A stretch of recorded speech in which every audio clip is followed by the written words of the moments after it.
Salut tout le monde. Alors aujourd'hui, on va poursuivre avec la remise en forme donc du slipper sur le BXR du Fiston. Donc on avait déjà vu par le passé, donc suite à différents bruits de roulement, qu'il y avait eu plusieurs actions à faire. Donc la première avait été de finalement rajouter une petite rondelle en 0,2 sur la sortie de la noix de cardan sur le différentiel arrière. Donc ça évite à cette noix de trop bouger, parce qu'il y avait un petit mouvement de ce côté-là. Ensuite, il y avait alors possiblement l'écartement entre le pignon et le slipper sur cette partie de transmission centrale. Et l'autre point, c'était le slipper lui-même et son maintien. Donc déjà, concernant le maintien, je vous avais déjà montré, moi j'ai rajouté du coup, avec de la cyano, deux petits bouts de Lexan, hein, que j'ai récupéré une garrot que j'avais coupé. Donc ça permet finalement, quand on va venir l'insérer sur le support central ici, de venir appuyer finalement les roulements dans leur encoche hein, ici, parce qu'ils ont tendance à se lever un petit peu et donc d'être moins bien maintenus. Donc là on voit clairement, bon, même quand je pose ça, finalement mes deux bouts de Lexan permettent même de caler le capot supérieur. Il bouge déjà plus, hein, après il n'y a plus qu'à le visser. Donc ça faut bien faire attention forcément à positionner le Lexan je dirais à l'endroit précis hein, au niveau des encoches de roulement. Faut pas qu'il soit trop haut, soit trop bas. Sinon, forcément, ça donne une épaisseur, ça permet plus de bien caler le capot. Bon, ça, c'était la deuxième action que j'avais réalisée et qui est en attente de remontage du slipper. Ensuite, il y avait donc le slipper lui-même, où là, on était donc sur un axe de slipper qui était bon, mais qui n'avait pas, qui ne disposait pas des bons écrous d'une part, et il y avait un déroulement donc qui était en plus que grippé, j'avais l'impression qu'il manquait presque une bille dedans, parce que on sentait vraiment que il y avait quand même un petit saut à un endroit précis. Donc là, on va forcément changer du coup ce roulement. J'ai également pris un nouvel axe, ce qui est pas neuf d'ailleurs. C'était un de mes anciens, mais qui est moins pire que celui que le Fiston avait. Donc un nouvel axe de slipper 3S renforcé. Il y a toujours ces noix de cardan qui sont un peu bouffées. Bon, par acquis de conscience, j'en ai quand même racheté un nouveau, hein, un nouveau kit. Donc ça, c'est le REV BX033 qui est donc la référence du slipper 3S. Donc ça permet d'avoir l'ensemble avec les noix neuves. Mais bon, c'est vrai elle s'use beaucoup en fait sur ce modèle. C'est le défaut que je trouve à ce slipper, qui pourrait me donner envie de changer sur le diff central, tout en sachant que le diff central, bah, il faut que je change le support, plus le diff, plus les deux cardans, puisqu'ils n'ont pas les mêmes longueurs du coup. Donc voilà, il y a un pour un coût de 60 € à peu près. Bon ici ce kit là concrètement il est à 14 €. Bon c'est sûr que changer, faut pas forcément changer tous les 2 mois, parce que sinon ça revient cher aussi de toute façon. Et qui plus est, je ne sais pas si avec le diff central, j'ai posé la question et pour le moment sans réponse. Sur le diff central, il y a également de toute façon des noix de cardan en sortie de ce diff et qui sont sans doute je dirais dans le même matériau. Alors peut-être que, étant donné que c'est un diff, il y aura moins d'usure, mais toutefois, je m'interroge sur le fait de pouvoir mettre une version renforcée qui n'existe pas aujourd'hui. Donc voilà, ce sera peut-être une amélioration à l'avenir sur les futurs modèles, peut-être, je ne sais pas. Donc toujours est-il que là, je vais avec vous voir pour remettre ça d'aplomb, donc recréer ce slipper. Bon, je vais commencer par redémonter ici ce que je vais commencer à mettre. Bon, je l'ai mis à la main pour pas perdre les pièces, hein, tout simplement. Voilà. Donc là ici j'ai un roulement donc qui lui a été récupéré de l'ancien et qui est bon, hein. On voit qu'il y a une légère petite rondelle ici qui permet d'éviter les frottements du roulement sur la bague de maintien du l'étrier de slipper, hein, concrètement. Donc là, ce qu'on va faire, on va hop,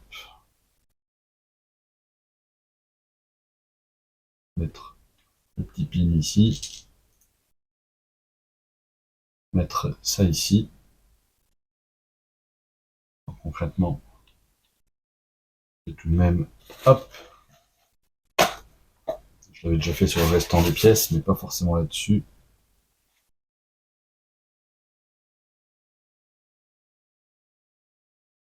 Bien nettoyer. Voilà, ça c'est good. Alors ensuite, j'ai dû racheter, parce que ça c'était les garnitures donc du slipper, garnitures encore d'origine, concrètement qui sont vraiment usées, hein. Donc hop, j'essaie de faire la mise au point. Voilà, là on voit bien, ils sont vraiment usés, bouffés par les disques. Et donc j'ai racheté, donc là c'est le REV 008 qui me permet d'avoir des garnitures. Voilà. Donc je vais forcément changer ces garnitures. Les autres, c'est pour la poubelle. Bon, ça faisait un peu plus d'un an hein, qu'ils les avaient, hein. Donc bon, ça date quand même. Moi, j'ai jamais dû les changer sur mon slipper à moi. Bon, jusqu'à maintenant. Alors, je sais que là, j'ai desserré un petit peu mon slipper, donc ils vont peut-être s'user un petit peu plus. Mais voilà, c'est pas une pièce forcément que je change trop régulièrement. Il n'y a pas trop de soucis à ce niveau-là. Hop, là.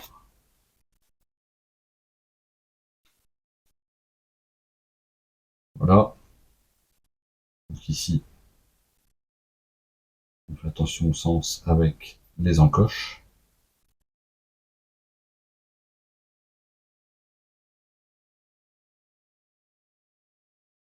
Voilà, on insère ça dedans.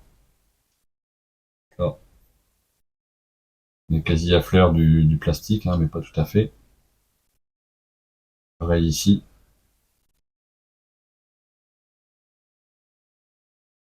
Voilà. Là, on est good.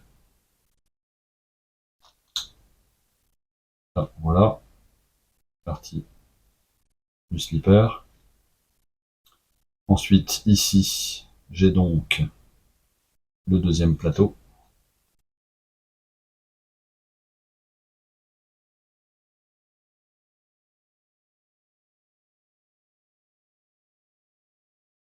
Là.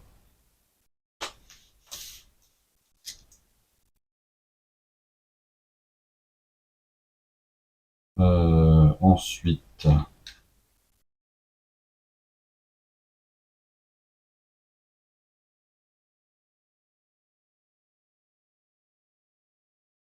j'ai ce morceau-là donc qui vient venir hop, et centrer cette partie-ci. Là, on est bon. Je vais venir glisser la petite bague, petite rondelle ici.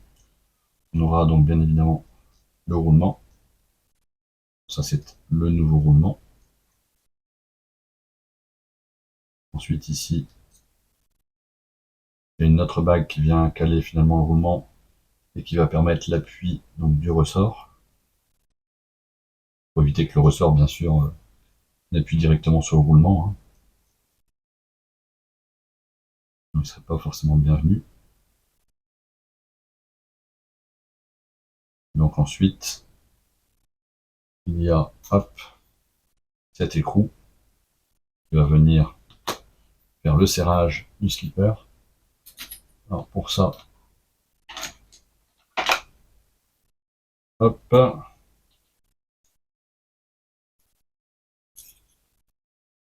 je vais tenir ça.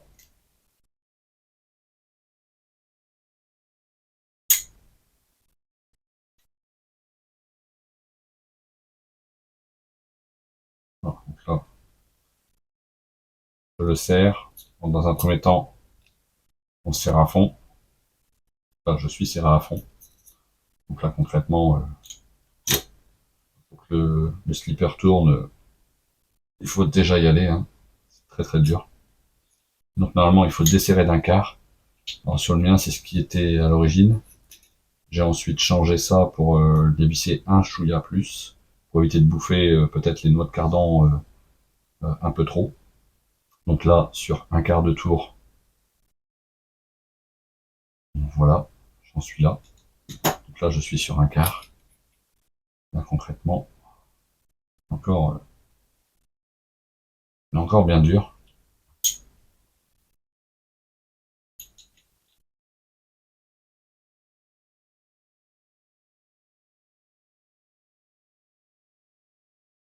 Voilà,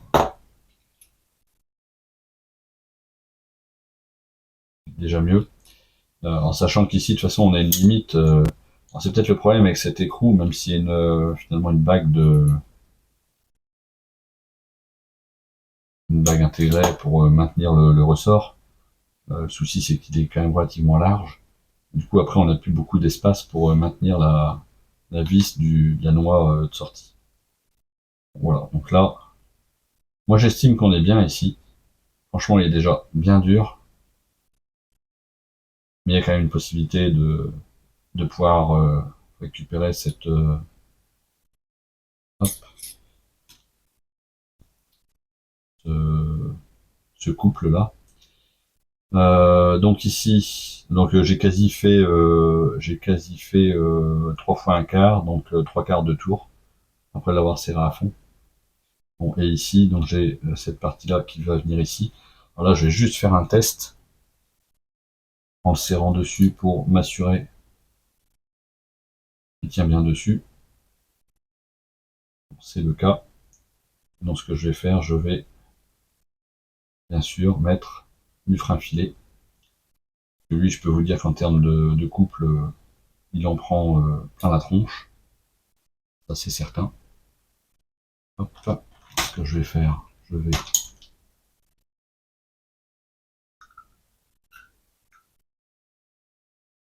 hop, tenir ça ici. On pourra avoir le support sur le dessus. Hein. J'essaie de trouver une méthode.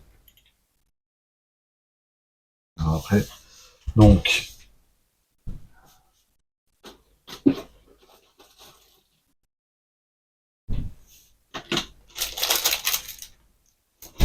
le frein filet.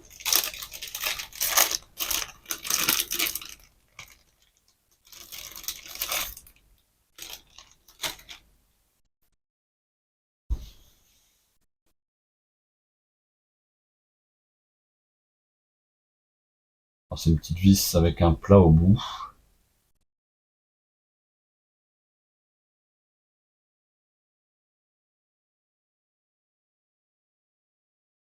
J'avais pas mis forcément de trop, mais je pense suffisamment même pour caler la chose.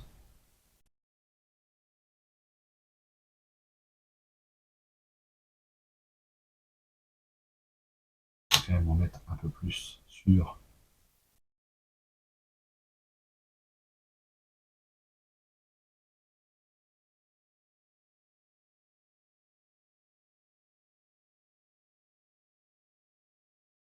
le pourtour. Pas de vis. Bon, il n'y a pas forcément besoin de coller au niveau du plat, mais plus au niveau du pas de vis, bien sûr. Voilà. Donc là,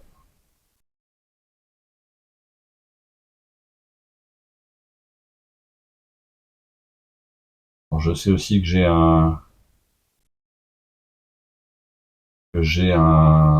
le cardan arrière qui bouge un petit peu. Donc moi, ce que je peux conseiller, c'est de pas forcément caler la noix de cardan contre l'écrou ici. Donc déjà, le mettre contre comme ça, finalement, ça ne permet plus de régler l'écrou, hein, de pouvoir le desserrer. Donc là, l'idée, c'est de l'écarter un petit peu. On a un petit peu de marge de manœuvre, alors pas beaucoup, hein, j'avoue. Mais voilà, là je me réserve un bon demi-millimètre, on va dire. Mais tous ces clavis viennent bien se poser intégralement sur, sur le plat, hein. Voilà. Donc là, j'ai encore une toute petite marge de manœuvre, hein, entre les deux. Vraiment infime, hein. Mais après, je pense pas pouvoir faire plus. Et donc ensuite, on va remonter ça sur le châssis. Hop.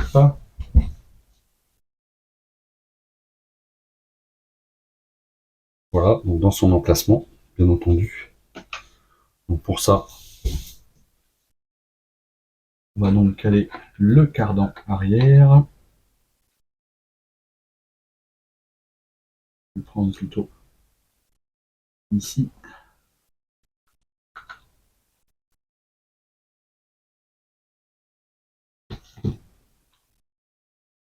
Et le cardan avant.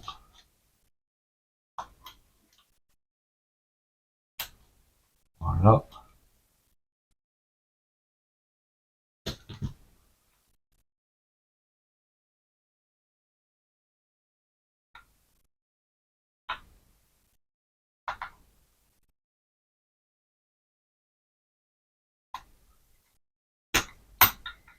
Voilà. Donc là, on est dedans. Alors, sur l'écartement, je vais vérifier, mais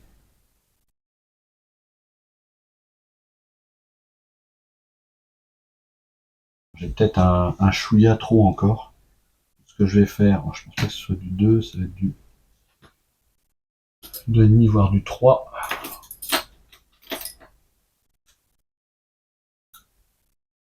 C'est du 2,5.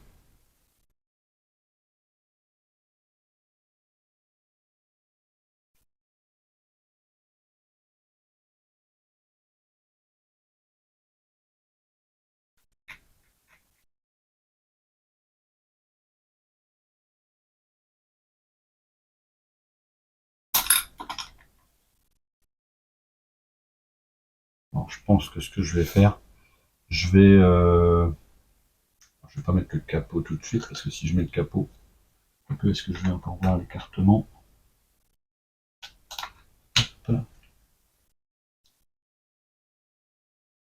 Je vois encore. Ce que je vais faire, je vais fixer quand même le capot. Hop.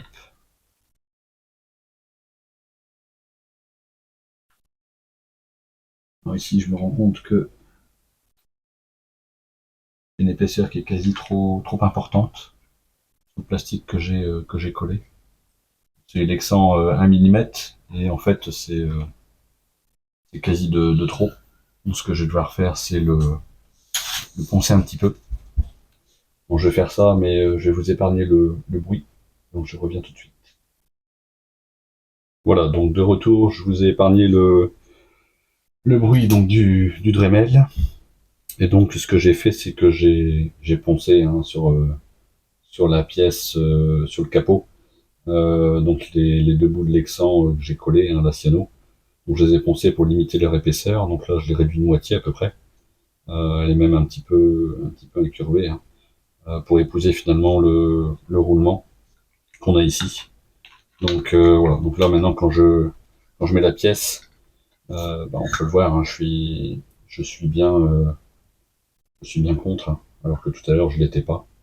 Donc là, avec le serrage, ça va me permettre de bien maintenir le slipper en place dans sa zone. Donc ici, on va remettre les vis adéquates.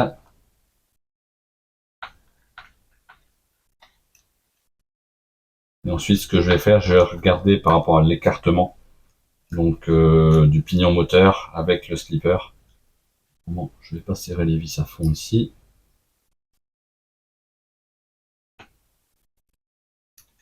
Pour le réduire un petit peu, j'ai, je pense, un chouïa d'espace en trop. Donc l'idée c'est de rapprocher un petit peu le pignon moteur. Donc pour ça j'ai 2 vis de réglage. Je vais vous montrer après.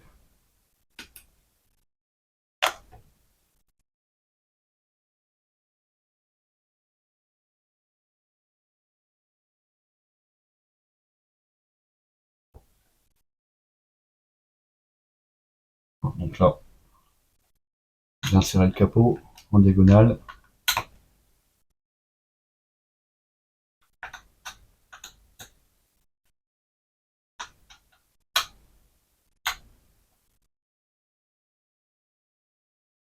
Voilà. Donc là, le slipper, c'est sûr, lui, il ne bouge plus. Seule chose qui bouge encore un peu, ce sont les cardans. Mais les cardans, ils sont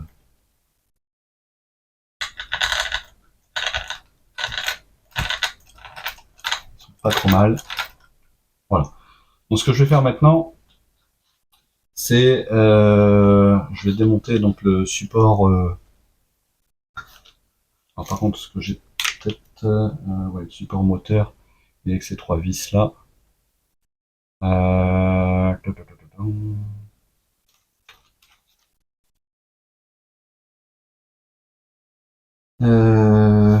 ce qui est gênant, c'est que j'ai le support du slipper avec, en fait. Je pensais que c'était à part. C'est ici, je vais regarder.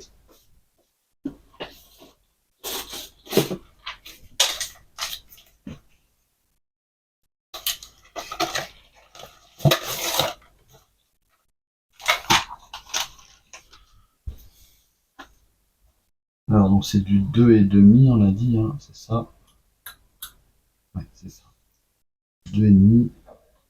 Est-ce que j'ai du 2,5 quelque part? Non, pas celui-là.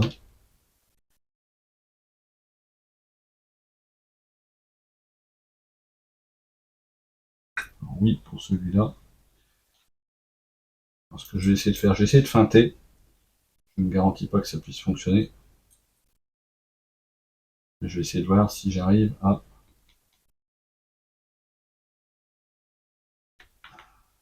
bouger un peu cette vis-là sans devoir démonter le support moteur pour autant.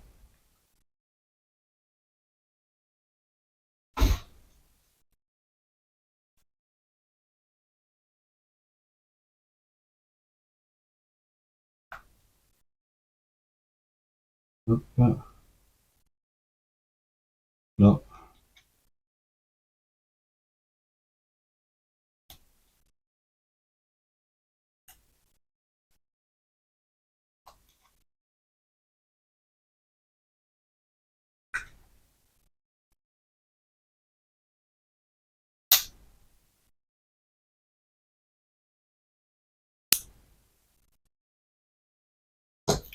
Je pense avoir réussi à le dévisser un peu.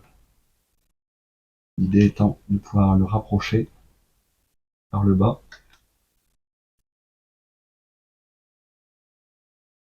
Là, je vais le dévisser un peu en haut aussi. Voilà.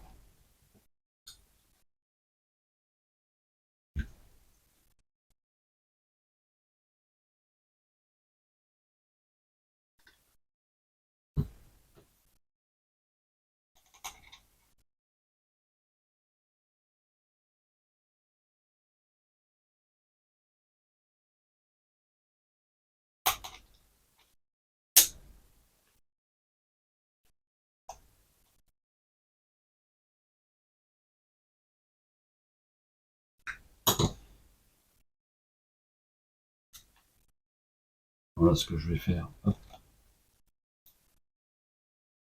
Donc là, il bouge un peu. Je voudrais pouvoir le repousser un peu par le bas, histoire d'avoir encore un réglage possible par le haut.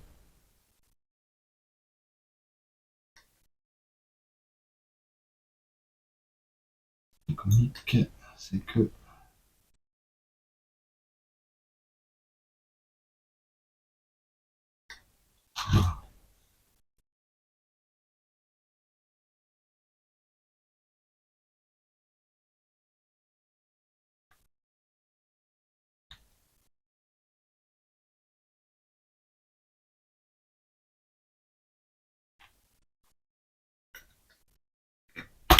Hop.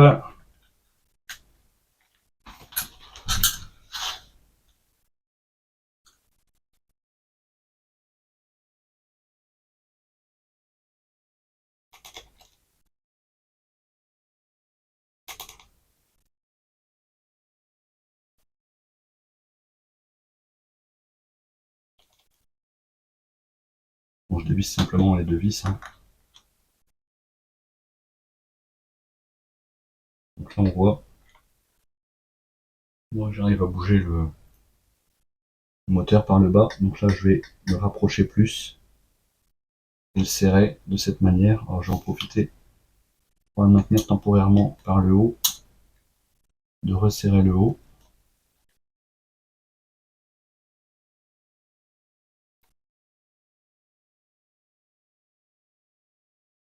Voilà, sachant que le haut, j'aurai encore une petite manœuvre, un petit jeu pour faire ce que j'ai envie. Donc en bas, je vais resserrer.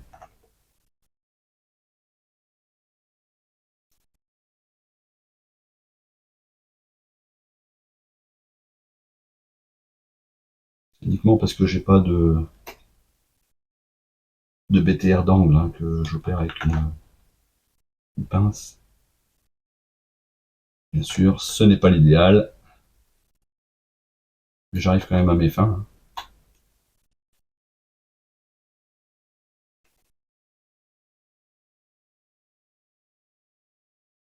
Je sens bien que ça serre, et que c'est de plus en plus dur. Donc c'est que ça tient bien.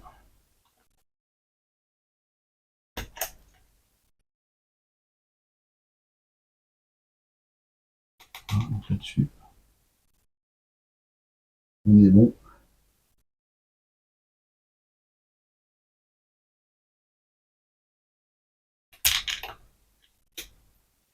Hop.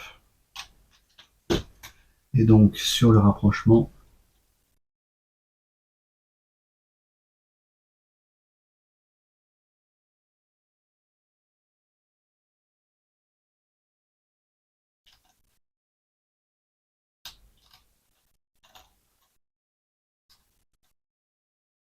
à un moment donné, ça coince un peu là ici.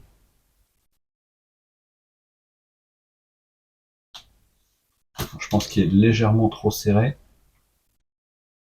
Au contre, en tout cas. Je vais un petit peu l'écarter, mais vraiment un chouïa.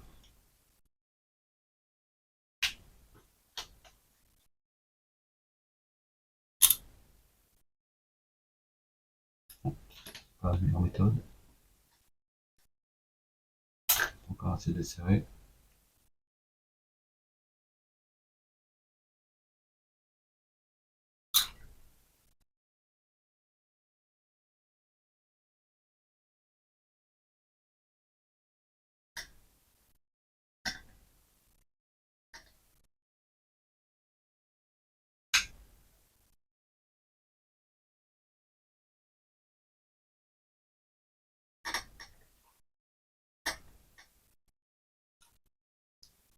J'ai l'impression que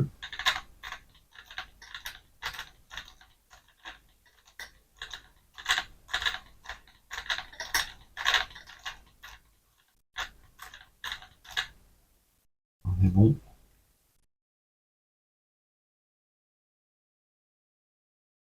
On resserre à nouveau.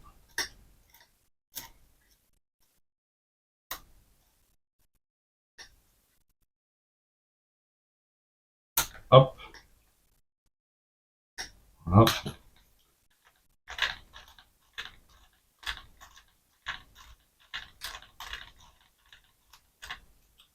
Là, c'est bon.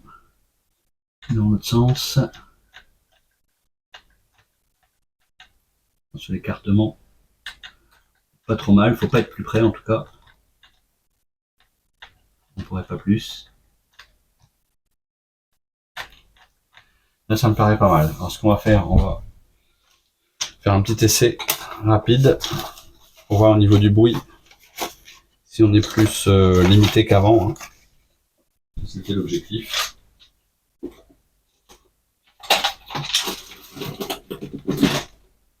Hop, la radio, l'hélico.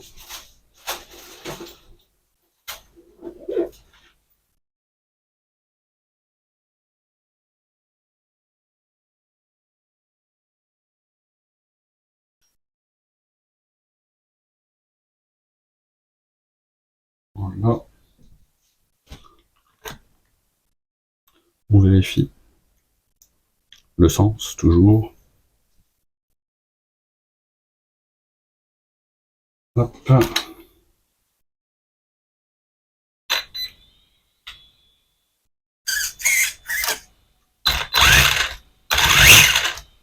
Voilà. Et là, clairement,